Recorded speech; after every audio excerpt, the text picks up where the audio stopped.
भारत में अंग्रेजी राज की स्थापना का सबसे पहला दुष्परिणाम ये हुआ कि देश की आर्थिक स्थिति बिगड़ गई। भारत की आर्थिक संपत्ति इंग्लैंड जाने लगी। यहाँ के परंपरागत उद्योग धंधे नष्ट होने लगे और इंग्लैंड के उद्योग पनपने लगे। कच्चा माल इंग्लैंड जाने लगा। कच्चे माल का उत्पादन करने वाले किसान, मजदूर, कारीगर और अन्य लोग दिन ब दिन अंग्रेजों के बनाए अंधे कानूनों की गिरफ्त में फंसते चले गए। दक्षिण बंगाल में नील की खेती करने वाले किसानों में भारी असंतोष फैल चुका था। इसका कारण यह था कि नील, चाय और कहवा बागानों का प्रबंध और संचालन अंग्रेजों के हाथ में आ गया था। इन वस्तुओं की इंग्लैंड और यूरोप के देशों में भारी मांग थी। अंग्रेज अफसर किसानों को चावल की बजाय नील की खेती करने के लिए मजबूर करते। इससे गरीब किसानों के लिए पेट भरना भी एक समस्या बन गई।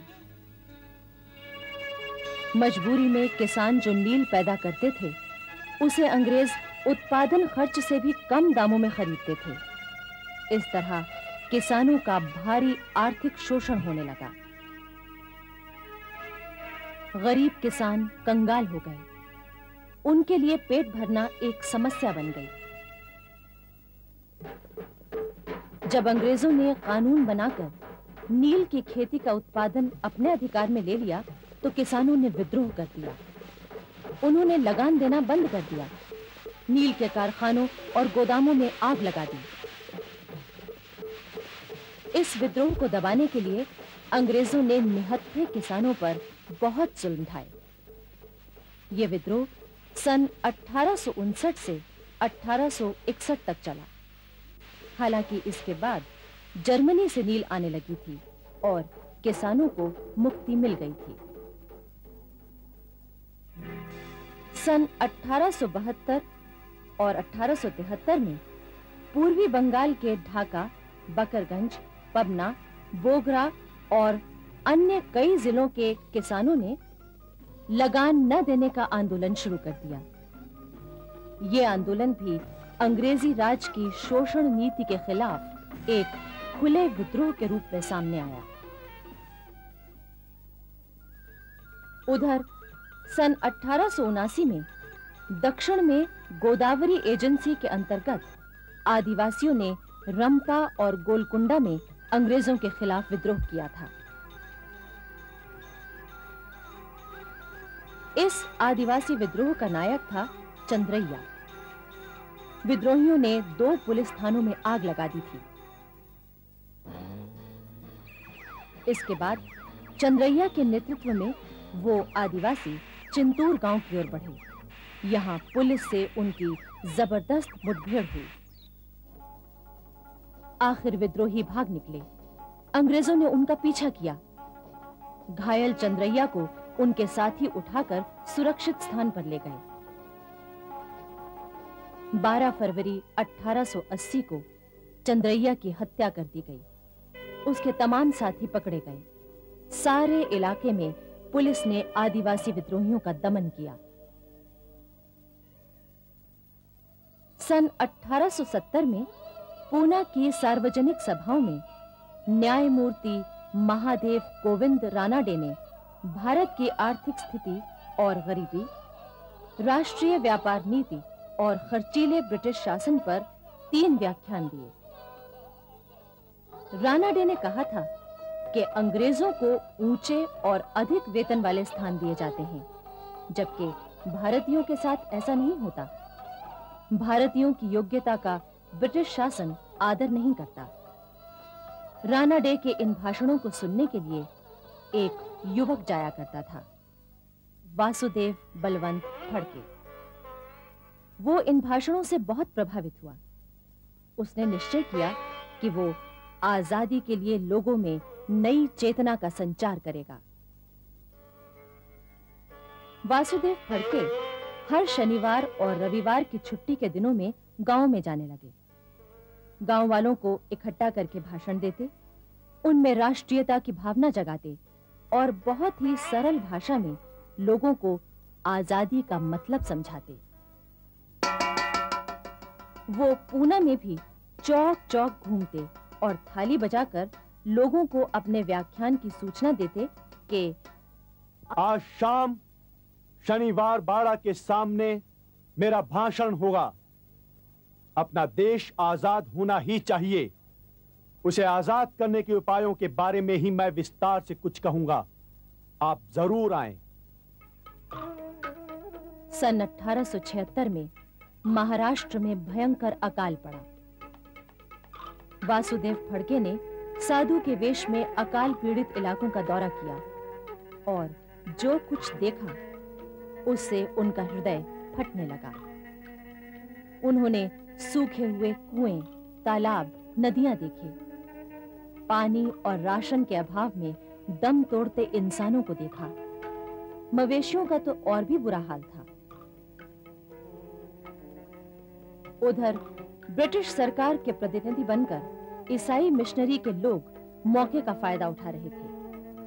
वो लोगों से कहते, तुम ईसाई बन जाओ, हम तुम्हें खाना देंगे। ये देखकर वासुदेव फड़के समझ गए कि इस सब के लिए जिम्मेदार है ब्रिटिश शासन, जिसे उखाड़ फेंकना ही होगा।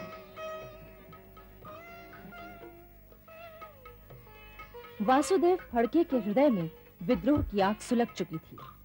वो लोगों को विद्रोह के लिए तैयार करने लगे, लेकिन उनका साथ देने के लिए कोई तैयार नहीं हुआ। वासुदेव फड़के देशी रियासतों के राजाओं से भी मिले और क्रांति के लिए मदद मांगी, लेकिन निराशा ही हाथ लगी। अब वो समझ गए कि सशस्त्र क्रांति के अलावा कोई और रास्ता नहीं है। वो जानते थे कि अंग्रेजों से टक्कर लेना आसान नहीं है और इसीलिए शहर के लोग उनका साथ नहीं दे रहे हैं। तभी उन्हें छत्रपति शिवाजी की याद आई, जिन्होंने ग्रामवासियों और आदिवासियों की सेना बनाई थी। इस तरह वासुदेव फड़के ग्रामवासियों और आदिवासियों को इकट्ठा कर उन्हें लड़ाई का प्रशिक्षण देने लगे। अब वासुदेव के कई युवक मित्र भी उनके दल में आ गए थे। दल में शामिल होने वाले प्रत्येक व्यक्ति को दही चूड़े से भरा दोना लेकर प्रतिज्ञा करनी पड़ती थी कि मैं अपने देश की आजादी के लिए अपना सब कुछ न्योछावर कर दूंगा। 20 फरवरी 1879 को महाशिवरात्रि के अवसर पर फड़के के 200 क्रांतिकारी साथियों की बैठक हुई और क्रांति की पूरी योजना तैयार की गई। हथियार इकट्ठा करने के लिए धन की जरूरत थी और धन के लिए धनी लोगों को निशाना बनाया गया। वासुदेव फड़के की गतिविधियों की जानकारी मिलने पर ब्रिटिश सरकार चौकन्नी हो गई। यह भी पता लगा कि इस विद्रोह का नेता है वासुदेव बलवंत फड़के नामक एक युवक। उनकी गिरफ्तारी का काम सौंपा गया मेजर डेनियल को।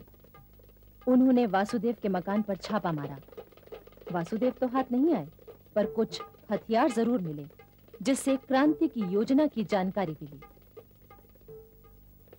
मेजर डेनियल ने घोषणा की कि वासुदेव बलवंत फड़के को गिरफ्तार कराने वाले को 4000 रुपए इनाम दिए जाएंगे।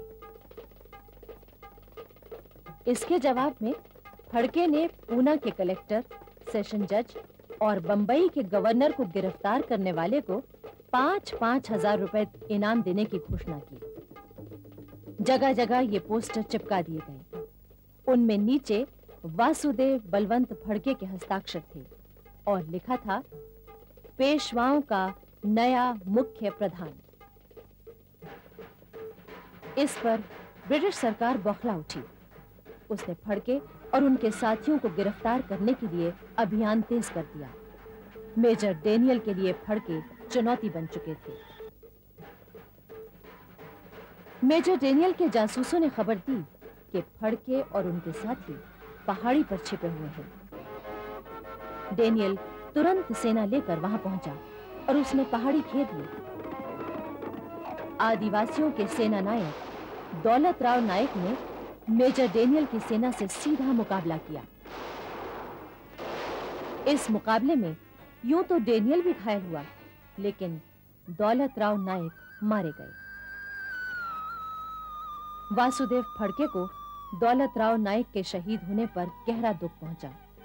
वो उदास हो गए और तीर्थ यात्रा पर निकल पड़े। गणगापुर में श्री दत्त के मंदिर होते हुए 18 अप्रैल 1879 को श्री शैल मल्लिकार्जुन के मंदिर में पहुंचे। इस समय तक उनमें पुनः आत्मविश्वास जाग चुका था। अब वासुदेव फड़के ने रोहिल्लों से मदद मांगी। उनके मुखिया इस्माइल खां से मुलाकात की। इस समय वो गणगापुर में ही थे। उधर मेजर डेनियल को एक हवलदार ने सूचना दी कि इन दिनों फड़के को गणगापुर में देखा गया है।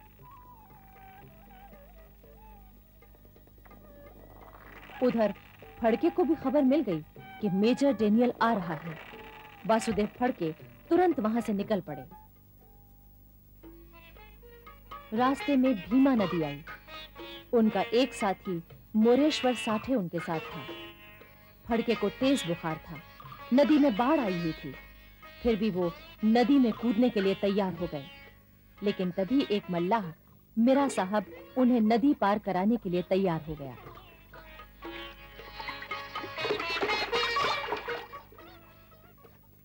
नदी पार करने के बाद तेज बुखार की हालत में ही वासुदेव 3 दिन तक लगातार भागते रहे और पुलिस से बचते रहे। आखिर वो बीजापुर जिले के देवनारगुड़ी गांव के एक बौद्ध मंदिर में ठहर गए।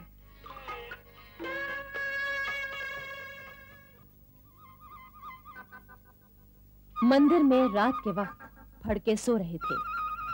तभी मेजर डेनियल उनका पता लगाता हुआ वहां पहुंच गया और उसने फड़के को पहचान लिया।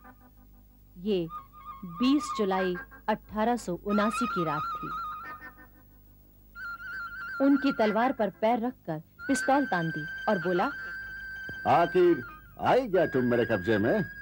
वासुदेव बलवंत फड़के ने कहा, ये तो ठीक है, लेकिन तुम मुझे नींद में ही पकड़ पाए। पूना की अदालत दर्शकों से खचाखच भरी हुई थी। भीड़ को संभालने के लिए पुलिस का खास इंतजाम था। फिर भी हर व्यक्ति इस महान देशभक्त और क्रांतिकारी के एक बार दर्शन करने के लिए बेचैन था। अदालत में उन पर राजद्रोह का मुकदमा चलाया गया।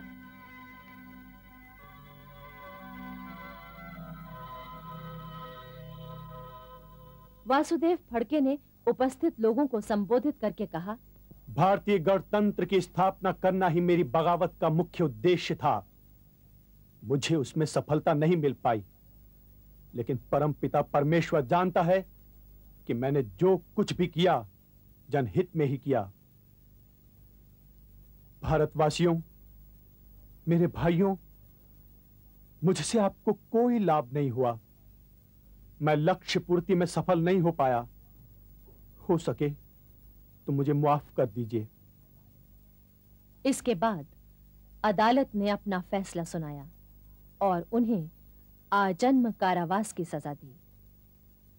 फैसला सुनकर फड़के ने कहा, दोस्तों, इतनी कड़ी सजा हम लोगों को मिली तो है, लेकिन भारत के इतिहास में हमारा नाम अमर हो जाएगा।